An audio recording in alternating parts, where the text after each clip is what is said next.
My name is Mike Logar. I'm a realtor with Coldwell Banker. Yeah. I've been by referral only member, a little nervous, excuse me, for about a year, and I'm a realtor for just over a year as well. In fact, I graduated from Coldwell Banker's in-house training in June of last year. Yeah. And was told to go out on the sales floor and go. He taught me to do some farming, which cost me about $5,000. Oh boy! Resulted in one transaction. I got 80% of my money back. More than just paid for itself. Yeah. Yeah. It was interesting.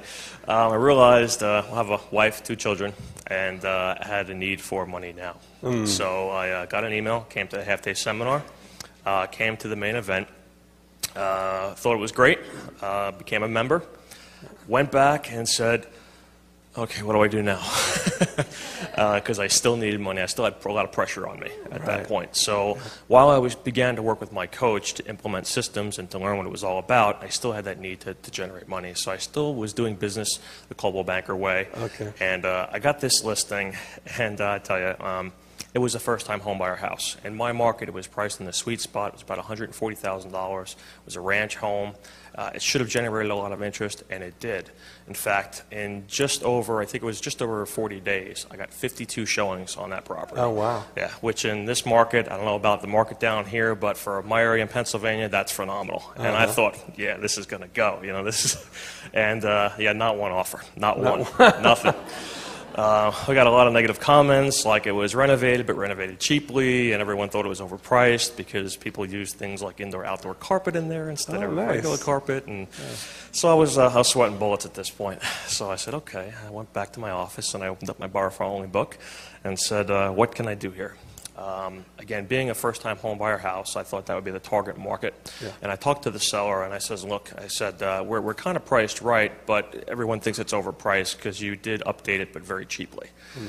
So rather than doing a price reduction, we kind of agreed that maybe a credit towards closing costs would be the best thing, especially since that might help someone who's a first-time home buyer. Right. And they said, okay, fine, we'll give a $10,000 credit, which is about what people were telling us that the house was overpriced by. Right. So then I went ahead and I found some verbiage in the books and with the coach, and I put together a postcard that I mailed to 200 apartment dwellers, which was I picked the 2 closest apartment buildings to the property. Right. And I put in there if you're making X amount of dollars per month, or you're paying actually X amount of dollars per month in rent, and you want to own your own home, and I put a toll-free number in there with a free report to, I think it was the 7 reasons why you should own your own home, toll-free number. And I put in there that there's a $10,000 credit, and I also put in there that there's an open house on Sunday. Right. Now, this was Friday, so I printed up 200 postcards. It's kind of a last-minute thing with the seller once I got permission, and I drove down to the post office in West Lawn, which is the area in PA that the house was located, handed it to the postmaster. They delivered all of them the next day.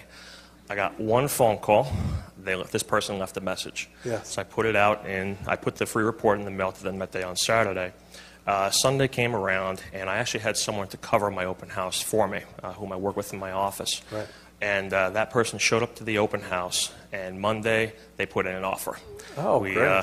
We settled 30 days later. Yeah. And when I looked back and I calculated everything, I said, you know, I got 52 showings in just over 40 days, not one offer. Yes. I spent a lot of money advertising that listing, putting ads in the papers every week, the big Sunday paper and everything, and I got nothing. Yeah. I spent $50 on postcards, well, just about $50 on postcards and postage, and I got, as a gross commission, over $4,000. Right. After I paid my associate 25% for covering the open house and representing the buyers, I netted a little over $3,000, which I calculated to be about a 64-to-1 return. Yeah. Had I known that to start, I would have just sent out the postcards when I first got the listing. Right, initially. So, big time saver. At that point, I realized, hey, you know, this stuff works. Yeah. And this is what I should be doing from now on. And that's when it really made a believer out of me. So. Awesome. Thanks for sharing.